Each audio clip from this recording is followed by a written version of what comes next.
عزیزان محترم، جب پروردگار انسان کو خلق کیا تو اس کی خلقت کے ساتھ خدا نے خلق کیا، مومن کو خلق کیا، کافر کی روحوں کو خلق کیا، سب کو خلق کیا، وعدہ بھی لیا کہ ہے الستو میں تمہارا رب کا۔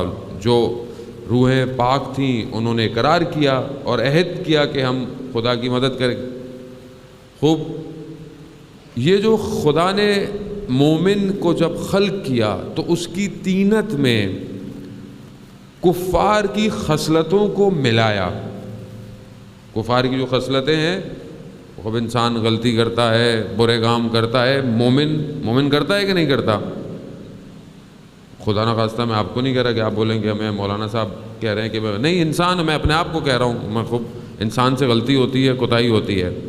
وہیں پر خدا نے جب کفار کو خلق کیا تو اس کی طینت میں اچھی خصوصیات کو ملا دیا۔ اب آپ کو نظر آتا ہوگا ہے تو کافر مگر اچھے کام بھی تو کرتا ہے، لوگوں کی مدد بھی تو کرتا ہے، انسانیت کا خیال بھی رکھتا ہے کہ نہیں ہے وہ بھی؟ اور اسی کو لے کر تو وہ علمبردار بنے ہوئے ہیں کہ دیکھیں ہمارے پاس اسلام نہیں مگر ہم کام تو اچھے کر رہے ہیں، اور اسی چکر میں ہمارا جوان اور ہمارے لوگ جو ہے وہ دھوکے میں رہتے ہیں، یار وہ کم از کم اتنے تو اچھے ہیں، کم از کم خیال تو رکھتے ہیں، ہم کیا کر رہے ہیں؟ تو وجہ کیا ہے کہ یہ خدا نے طینت جب خلق کر رہا ہے تو یہ ملا دیا۔ وہ کیوں ملایا خدا نے؟ خدا نہ ملاتا یہ دونوں الگ الگ چلتے نہیں، خدا نے ملایا اس لیے، اس برے میں خوبیوں کو ملایا اس لیے کہ اس کی یہ خوبیاں زندگی میں شاید اس کے دل کو منقلب کر دیں۔ بھائی برا شخص، آپ کہتے ہیں نا یار چلو کم از کم کچھ تو کرتا ہے، اچھے کام کرتا ہے، چلو کوئی بات نہیں، شاید یہ اچھائی اس کو کسی مقام پر لے آئے۔ خوب مثال کے طور پر واقعہ تاریخ کا آپ کے سامنے ہے، 7ویں امام موسیٰ کاظم علیہ السلام کا دور، اللہ صلی اللہ علیہ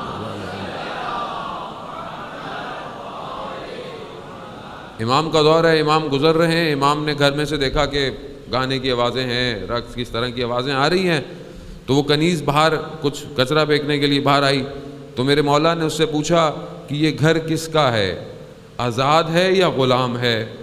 تو کہا کہ آزاد ہے۔ کہا اگر غلام ہوتا تو ایسی زندگی نہ گزار رہا ہوتا۔ اب جب اس نے سنا، جب وہ پہنچی تو جو اس کا آقا تھا اس نے بولا دیر کیوں ہوئی؟ کہا ایسا ایسا ہوا، امام گزر رہے تھے، انہوں نے مجھ سے پوچھا تو میں نے کہا کہ آزاد کا گھر ہے۔ امام نے کہا اگر غلام کا گھر ہوتا تو ایسا نہ ہوتا۔ اب اس کی طینت میں کہیں کوئی خوبی تھی، کہیں کوئی خوبی تھی تو اسی حالت میں بھاگا۔